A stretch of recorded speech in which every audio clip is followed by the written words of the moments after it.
اکثر لوگوں کو یہ صورت یاد ہوتی ہے اور وہ نماز میں اس کی تلاوت بھی کرتے ہیں، لیکن اس کے معنی اور مفہوم چونکہ سامنے نہیں ہوتے، وہ اس صورت کو پڑھ کر اس کے مضامین سے لطف اندوز نہیں ہو پاتے۔ آج کی اس مجلس میں اسی صورت سے متعلق کچھ باتیں عرض کرنی ہیں۔ آپ نے دنیا کی بہت ساری لو سٹوریز سنی ہوں گی، مگر اکثر نفسانی، شیطانی، شہوانی ہوتی ہیں، لہذا ان کا انجام برا ہوتا ہے۔ قرآن مجید کی یہ صورت بھی ایک لو سٹوری ہے اللہ رب العزت اور ان کے حبیب صلی اللہ علیہ وسلم کے درمیان، اور اس صورت کو ذرا غور سے سمجھنے کی کوشش کریں گی تو آپ کو عجیب باتیں سامنے آئیں گی۔ یہ صورت نزول کے اعتبار سے 10ویں نمبر پر نازل ہوئی۔ اس کے نازل ہونے کا بیک گراؤنڈ یہ ہے کہ نبی علیہ الصلوۃ والسلام اللہ رب العزت کی محبت میں تنہائی میں وقت گزارنے کو پسند فرماتے تھے۔ چنانچہ بخاری شریف کی روایت ہے، حبب الیہ الخلا، نبی علیہ الصلوۃ والسلام کو تنہائی سے محبت ہو گئی تھی۔ دستور ہے کہ محبت انسان کو تنہائی پسند بنا دیتی ہے۔ جس کو محبت کا روگ لگ جائے وہ چاہتا ہے کہ میں الگ رہوں، محبوب کی سوچوں میں رہوں، مجھے کوئی ڈسٹرب نہ کرے۔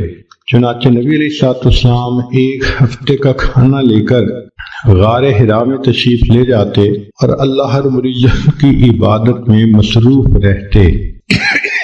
یہ عبادت کا سلسلہ چل رہا تھا کہ ایک دن اللہ رب العزت کی طرف سے جبریل علیہ الصلوۃ والسلام آئے اور ایک پیغام لائے، اقرأ بسم ربک الذی خلق۔ یہ باقاعدہ اظہار محبت کا پہلا موقع تھا کہ پروردگار عالم نے اپنے حبیب صلی اللہ علیہ وسلم سے ہم کلامی فرمائی۔ پھر نبی علیہ الصلوۃ والسلام کو یہ حکم ملا کہ آپ جائیے اور لوگوں کے سامنے میری وحدانیت کو بیان کیجیے۔ نبی علیہ الصلوۃ والسلام مکہ مکرمہ تشریف لائے اور وہاں آ کر آپ صلی اللہ علیہ وسلم نے اللہ تعالیٰ کی وحدانیت کا تذکرہ فرمایا۔ چونکہ مکہ مکرمہ میں مشرکانہ ماحول تھا، بیت اللہ شریف کے اندر 360 بت رکھے ہوئے تھے، تو اس ماحول میں توحید کی بات ایک اجنبی سی بات معلوم ہوتی تھی۔ جب یہ بات شروع ہو گئی تو نیک روحیں جو تھی انہوں نے اس بات کو قبول کیا اور چند لوگوں نے کلمہ پڑھ لیا، مگر مکہ مکرمہ کی جو اکثریت تھی وہ دشمنی پر تل گئی۔ ویسے تو ہر گھر میں یہی تذکرے، ہر مرد کی زبان پہ یہ تذکرے، ہر عورت کی زبان پہ یہ تذکرے، جو کلمہ پڑھتا تھا تو قریش مکہ اس کو تکلیف پہنچاتے تھے، سزائیں دیتے تھے، تو یہ تذکرے ہر کچے اور پکے گھر کے اندر ہوا کرتے تھے۔ قریش مکہ انتظار میں بھی ہوتے تھے کہ دیکھتے ہیں کہ اب اور ان کو کیا پیغام ملتا ہے، اور چونکہ یہ محبت کے پیامبری کا ایک نیا سلسلہ تھا تو نبی علیہ السلام کو بھی انتظار رہتی تھی کہ میرے رب کی طرف سے مجھے کب پیغام ملتا ہے۔ اس کیفیت کو وہی بندہ سمجھ سکتا ہے جو اس پروسیس میں سے گزرا ہو کہ جہاں محبت کا تعلق ہو وہاں سے میسج آنے کا کتنا انتظار ہوتا ہے، اور اگر نہ آئے تو دل میں کتنے وسوسے آتے ہیں، خیالات آتے ہیں، اور انسان کی پریشانی کس حد تک بڑھ جاتی ہے۔ نبی علیہ الصلوۃ والسلام کے ساتھ یہی معاملہ پیش آیا کہ کچھ عرصہ تو وہی آتی رہی، پھر اچانک بند ہو گئی۔ انتظار مگر کوئی پیغام نہیں آتا۔ تو جب انتظار کی گھڑیاں لمبی ہو جائیں تو دل بے قرار ہوتا ہے۔ اللہ کے حبیب صلی اللہ علیہ وسلم کا دل مغموم ہے، سوچ میں ہے کہ اللہ رب العزت کی طرف سے اب کیوں پیغام نہیں آ رہا۔ ظاہرہ کوئی وجہ بھی سمجھ میں نہیں آ رہی۔ اب ایک غمزدہ دل کے سامنے کوئی تانے کی بات کر دی جائے تو غم اور زیادہ ہو جاتا ہے۔ چنانچہ اللہ کے حبیب صلی اللہ علیہ وسلم کے ساتھ یہی ہوا کہ جب کئی دن گزر گئے وحی کے بغیر تو قریش مکہ نے یہ کہنا شروع کر دیا، قد ودعک ربک، ہمیں لگتا ہے کہ تجھے تیرے رب نے چھوڑ دیا، معاذ اللہ۔ اب یہ بات نبی علیہ الصلوۃ والسلام کے دل پر ایک چوٹ لگا گئی۔ انسان سب کچھ برداشت کر سکتا ہے محبت کا تانا برداشت کرنا بہت مشکل ہوتا ہے۔ چنانچہ ایک مرتبہ اللہ کے حبیب صلی اللہ علیہ وسلم دار ارقم میں تھے، کسی وجہ سے دروازہ کھلا تو آپ کی چچی ام جمیل سامنے سے گزری۔ اس نے جب نبی علیہ السلام کو بیٹھے دیکھا تو تانا دینے لگی کہ اے محمد صلی اللہ علیہ وسلم، جو شیطان تجھے وحی کرتا تھا وہ تجھ سے روٹھ گیا ہے۔ زخم پر جب زخم لگتا ہے تو دکھ بہت زیادہ ہو جاتا ہے۔ تو اللہ کے حبیب صلی اللہ علیہ وسلم کا دل پہلے مغموم تھا، اس عورت کی بات نے جلتی پہ تیل کا کام کر دیا۔ محبوب صلی اللہ علیہ وسلم کا دل بھر آیا۔ آپ نے دل میں سوچا، اللہ، ان لوگوں نے مجھے ساحر کہا، برداشت کر لیا، مجنون کہا، میں نے برداشت کر لیا، دیوانہ کہا، میں نے برداشت کر لیا، مگر مجھ سے یہ جملہ تو برداشت نہیں ہوتا کہ آپ نے مجھے چھوڑ دیا۔ اے کریم، غار حرا میں اقرأ بسم ربک الذی خلق کے ذریعے محبت کی تار تو آپ نے جوڑی تھی، اب کیوں مجھے تنہا کر دیا کہ لوگوں کے تانے سننے پڑ گئے۔ محبوب صلی اللہ علیہ وسلم کی مبارک آنکھوں میں آنسو ہیں، اور آپ نے اس کرب کی کیفیت میں آسمان کی طرف جو دیکھا تو رب کریم کی طرف سے جبریل علیہ السلام پیغام لے کر آ گئے۔ یہ سورت نازل ہوئی وَالضُّحَىٰ وَاللَّيْلِ إِذَا سَجَىٰ۔ ان کی پہلی دونوں آیتوں میں اللہ رب العزت نے قسمیں کھائی ہیں۔ عام دستور یہی ہے کہ جب محبوب کسی وجہ سے روٹھ جائے، اس کو تسلی دینے کے لیے محب کو قسمیں کھانی پڑتی ہیں، یقین دلانا پڑتا ہے۔ ذرا غور کیجئے، محب اور محبوب کی کیا باتیں ہیں کہ رب کریم ارشاد فرماتے ہیں وَالضُّحَىٰ، دن کی روشنی کی قسم، وَاللَّيْلِ إِذَا سَجَىٰ، رات جب چھا جاتی ہے اس کی تاریکی کی قسم۔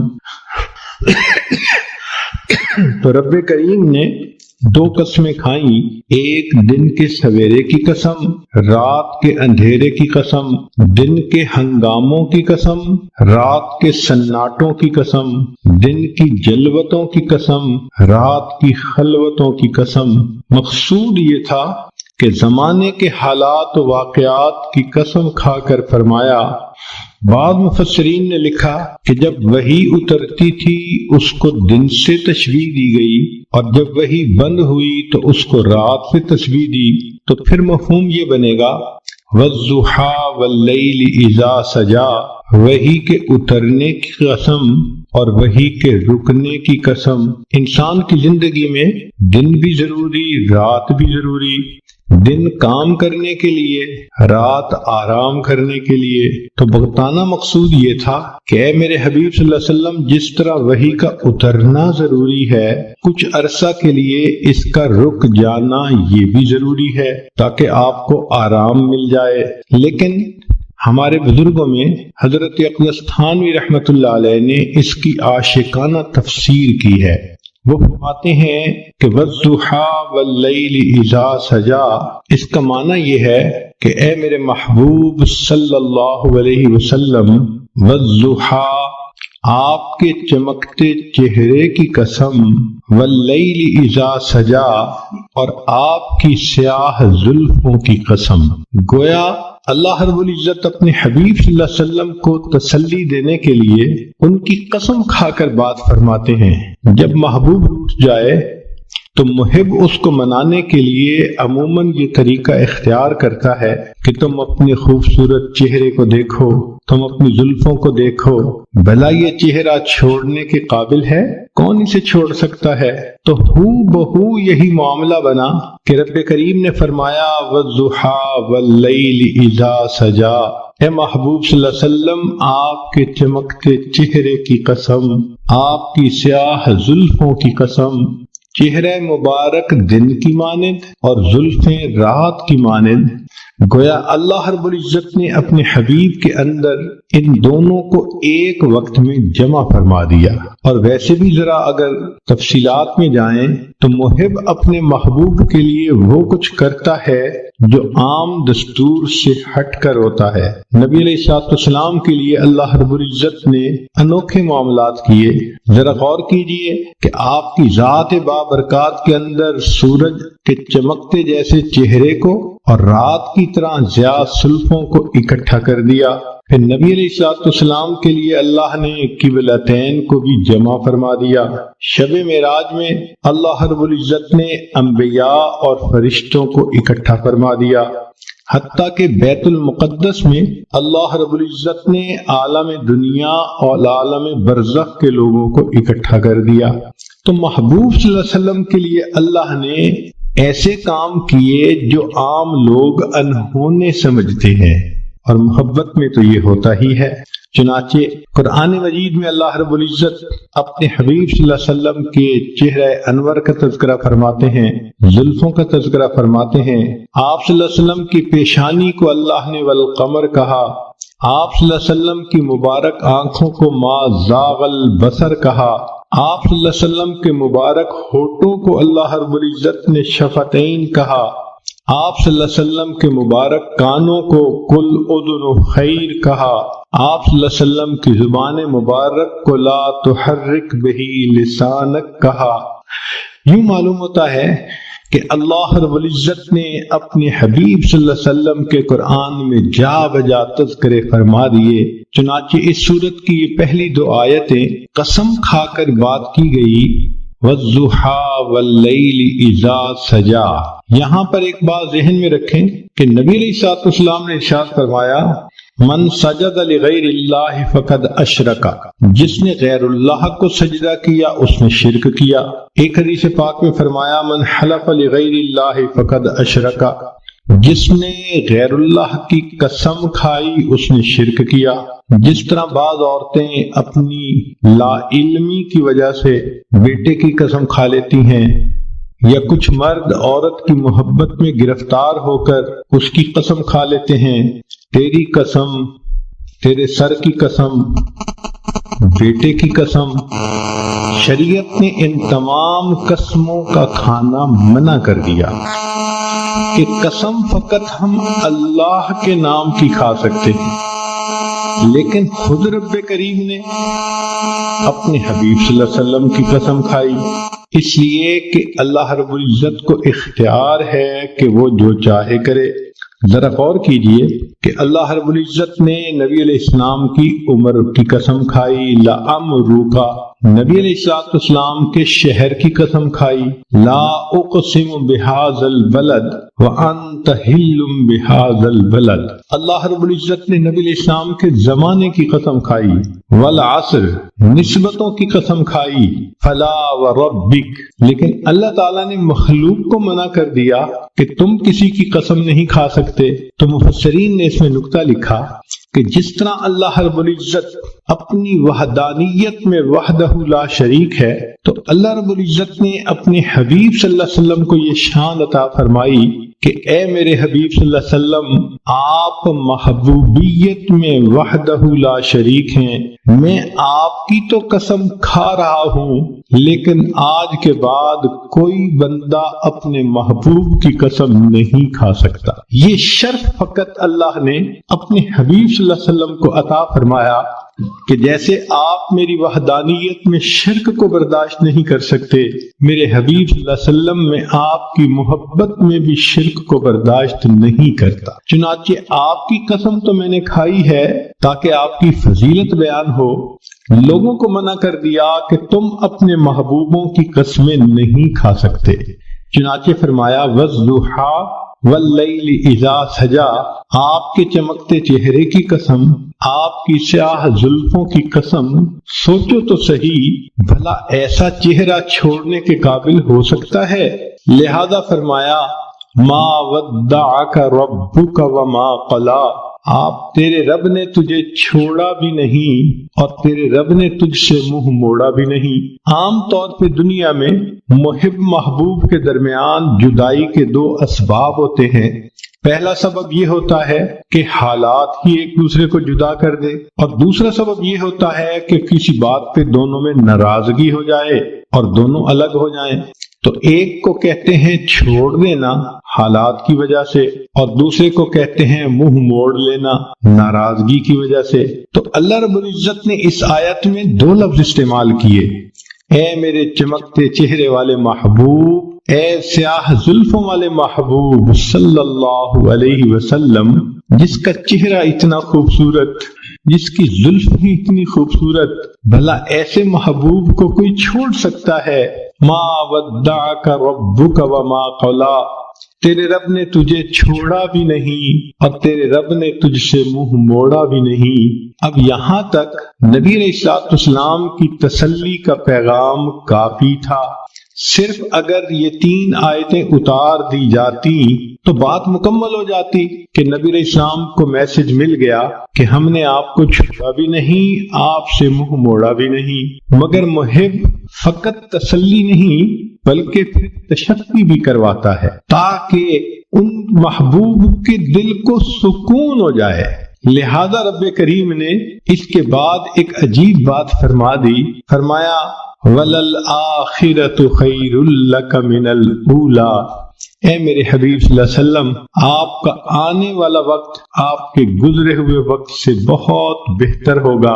اس کی مثال ایسے ہی ہے کہ جیسے قسمیں کھا کر پہلے تو تسلی دے دی اور پھر کہہ دیا کہ جو ہو گیا وہ تو ہو گیا، آنے والے وقت میں ہم اور زیادہ محبت کے ساتھ رہیں گے۔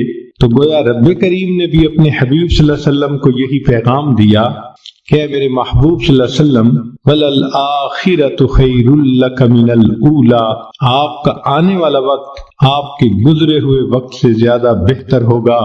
اس ایک جملے کے اندر رب کریم نے سمندر کو کوزے میں بند کر دیا۔ چنانچہ محبوب صلی اللہ علیہ وسلم کی مبارک زندگی کو جس زاویے سے دیکھیں، آپ کا آنے والا وقت گزرے ہوئے وقت سے بہتر تھا۔ اے میرے حبیب صلی اللہ علیہ وسلم، جب آپ بطن مادر میں تھے تو آپ کا ولادت پانا اس سے زیادہ بہتر، پھر ولادت پانے سے آپ کا بچپن میں آنا زیادہ بہتر، بچپن سے آپ کا لڑکپن میں آنا زیادہ بہتر، لڑکپن سے آپ کا جوانی میں آنا اور زیادہ بہتر۔ وَلَلْآخِرَةُ خَيْرٌ لَكَ مِنَ الْأُولَى، آپ کا آنے والا وقت آپ کے گزرے ہوئے وقت سے زیادہ بہتر ہوگا۔ اے میرے حبیب صلی اللہ علیہ وسلم، جب آپ کنوارے حالت میں تھے تو آپ اس وقت بھی اچھے تھے، پھر آپ کا شادی کا ہو جانا اس سے بھی زیادہ بہتر ہو گیا، اور پھر شادی کے بعد آپ کو اولاد کا مل جانا اس سے بھی زیادہ بہتر ہو گیا۔ وَلَلْآخِرَةُ خَيْرٌ لَكَ مِنَ الْأُولَى، آپ کا آنے والا وقت آپ کے گزرے ہوئے وقت سے زیادہ بہتر۔ چنانچہ جب آپ غار حرا میں جا کے عبادت کرتے تھے، آپ کا وہ وقت بھی بہت اچھا تھا، لیکن آپ پر وحی کا اترنا اور بھی زیادہ بہتر ہو گیا، اور پھر آپ صلی اللہ علیہ وسلم کا بیت المقدس میں جا کے انبیاء کی امامت کروانا اس سے بھی زیادہ بہتر ہو گیا، اور پھر آپ کا عرش کے اوپر جا کر اپنے رب سے ملاقات کرنا اس سے بھی زیادہ بہتر ہو گیا۔ وَلَلْآخِرَةُ خَيْرٌ لَكَ مِنَ الْأُولَى، اے میرے حبیب صلی اللہ علیہ وسلم، آپ کا مکہ مکرمہ میں رہنا بھی بہت اچھا، مگر ہجرت کر کے مدینہ میں آ جانا اس سے بھی زیادہ بہتر، پھر بدر کے میدان میں جو کامیابی ہوئی اس سے بھی بہتر، پھر احد کا معاملہ پیش آیا اس سے بھی بہتر، پھر خندق کے اندر جو آپ کو اللہ کی مدد ملی اس سے بھی زیادہ بہتر، پھر صلح حدیبیہ کا موقع آیا اس سے بھی بہتر، اور بالآخر آپ مکہ مکرمہ میں فاتح بن کر داخل ہوئے، وہ اس سے بھی زیادہ بہتر۔ وَلَلْآخِرَةُ خَيْرٌ لَكَ مِنَ الْأُولَى، اے میرے حبیب صلی اللہ علیہ وسلم، آپ کا دنیا کے اندر رہنا بہت اچھا، مگر پھر آپ کا دنیا میں پردہ فرمانا اس سے بھی زیادہ بہتر، پھر آپ کا حشر میں اٹھنا اس سے بھی زیادہ بہتر، پھر آپ کو مقام محمود کا ملنا اس سے بھی زیادہ بہتر، پھر آپ کو شفاعت کا تاج پہنایا جانا اس سے بھی زیادہ بہتر، آپ کا حوض کوثر پہ تقسیم کرنا پانی کو اس سے بھی بہتر، اور آپ کا امت کو لے کر جنت میں داخل ہونا اس سے بھی زیادہ بہتر۔ عام دستور تو یہ ہے کہ لوگ اعلیٰ سے ارذل کی طرف لوٹتے ہیں۔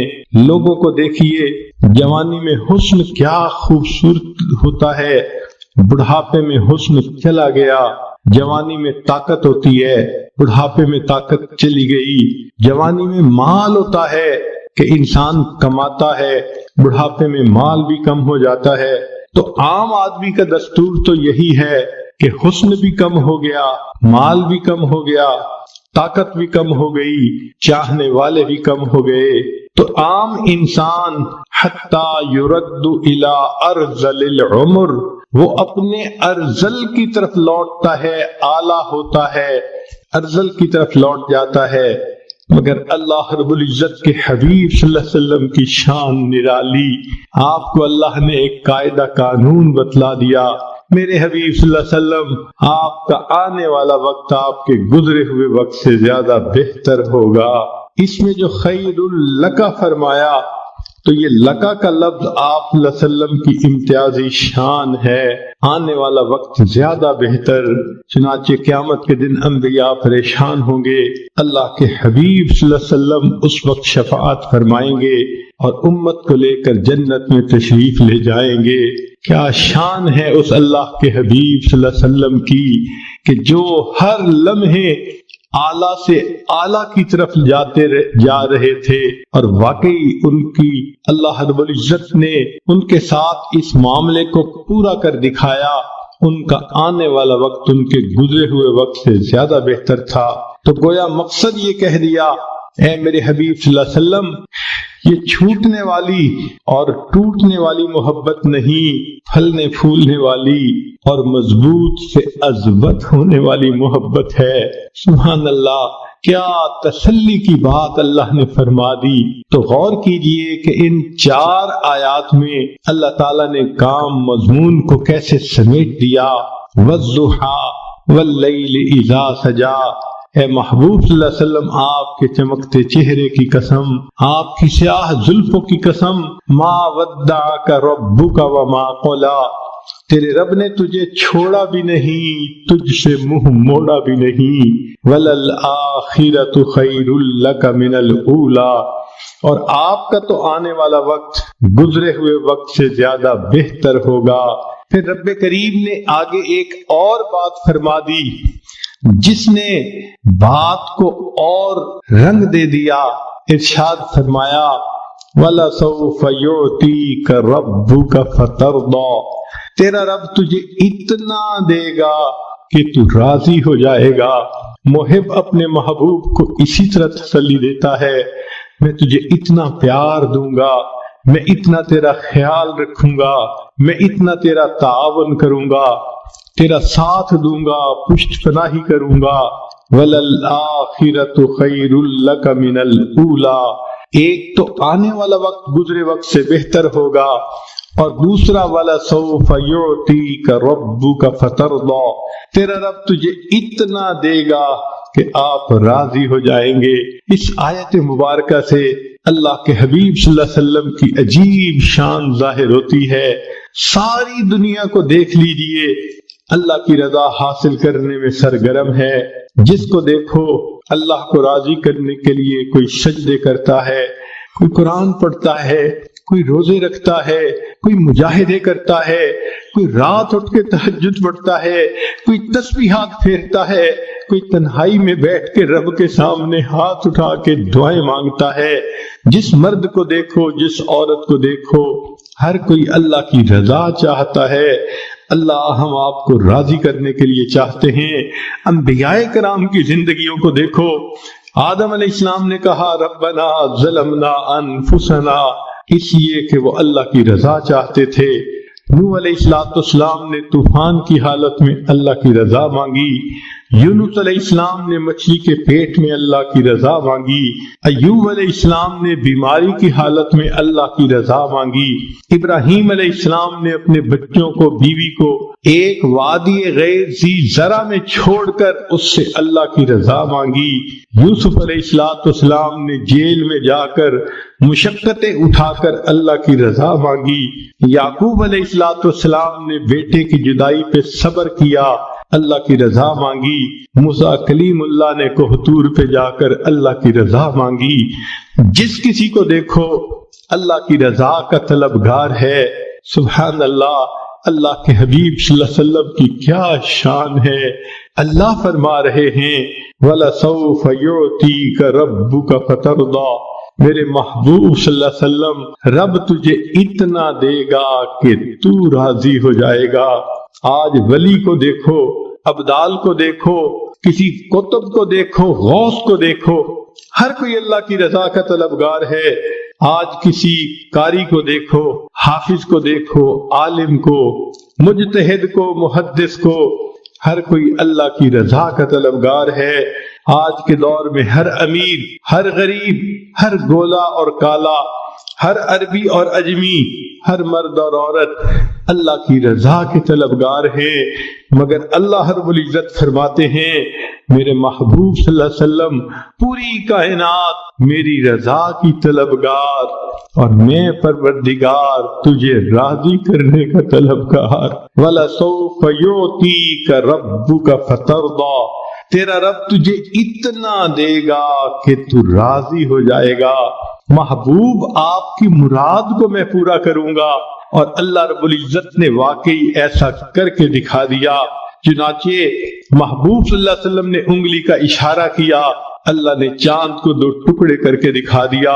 محبوب صلی اللہ علیہ وسلم کے ہاتھ اٹھتے ہیں، اللہ بارش برسا دیتے ہیں۔ محبوب صلی اللہ علیہ وسلم کی زبان سے ابو ہریرہ لانو کی والدہ کی ہدایت کی دعا نکلتی ہے۔ ابو ہریرہ لانو کے پہنچنے سے پہلے اللہ ان کی والدہ کو ہدایت دے دیتے ہیں۔ محبوب صلی اللہ علیہ وسلم کعبہ کی چوکھٹ پکڑ کے دعا مانگتے ہیں، اللہ عمر لانو کو ایمان کی سعادت دے دیتے ہیں۔ محبوب صلی اللہ علیہ وسلم کی انگلیوں سے اللہ تعالیٰ پانی کے چشمے جاری فرما دیتے ہیں۔ گویا بتلانا یہ محبوب مقصود تھا، اے میرے محبوب دیکھو ساری کائنات میری رضا چاہتی ہے، اور میں آپ کو اپنا محبوب بنا چکا، لہذا میں آپ کو اتنا دوں گا۔ وَلَسَوْفَ يُعْتِيكَ رَبُّكَ فَتَرْضَىٰ، کہ آپ راضی ہو جائیں گے۔ محبوب جو تیری پسند ہوگی وہ میری پسند ہوگی، جو تیرا ہے وہ میرا ہے، جو تیرا نہیں وہ میرا نہیں۔ اس لیے ہمارے اکابر یہ کوشش کرتے تھے مدینہ طیبہ میں جا کر دفن ہونا نصیب ہو جائے تاکہ محبوب کا قرب نصیب ہو۔ ذرا غور کیجئے اللہ نے اپنے حبیب صلی اللہ علیہ وسلم کی تمناؤں کو کیسے پورا کیا۔ ایک نماز 4 رکعت کی ہے، 2 رکعت پڑھی، اللہ رب العزت نے نماز کے ختم ہونے کا انتظار نہیں کیا، عین دوران نماز میں وحی فرما دی، اب آپ کے لیے قبلہ کو ہم نے تبدیل کر دیا گیا۔ چنانچہ نبی علیہ الصلوۃ والسلام نے 2 رکعت پہلے قبلے کی طرف پڑھی اور دوسری رکعت دوسرے قبلے کی طرف پڑھی۔ سبحان اللہ، جب نبی علیہ الصلوۃ والسلام کو اللہ نے راضی کرنے کا فیصلہ فرما دیا تو محبوب کی امت کے لیے یہ بہت بڑی خوشخبری ہے۔ نبی علیہ الصلوۃ والسلام پر جب یہ آیت اتری تو محبوب صلی اللہ علیہ وسلم نے فرمایا کہ اللہ تعالیٰ نے فرمایا ہے میں تجھے راضی کر دوں گا۔ فرمایا میں اس وقت تک راضی نہیں ہوں گا جب تک میرا آخری امتی بھی جنت میں داخل نہیں ہو جائے گا۔ یہ کتنی بڑی خوشخبری ہے امت کے لیے کہ رب کریم نے اپنے محبوب صلی اللہ علیہ وسلم کو راضی کرنے کا وعدہ فرما لیا، اور محبوب صلی اللہ علیہ وسلم نے بتلا دیا میں اس وقت تک راضی نہیں ہوں گا جب تک کہ میرا آخری امتی بھی جنت میں نہیں چلا جائے گا۔ تو رب کریم نے اپنے حبیب صلی اللہ علیہ وسلم کو راضی کرنے کے لیے قرآن مجید میں خوشخبری عطا فرما دی، بلکہ محبوب صلی اللہ علیہ وسلم کے جو یار غار تھے ان کو بھی راضی کرنے کا تذکرہ قرآن میں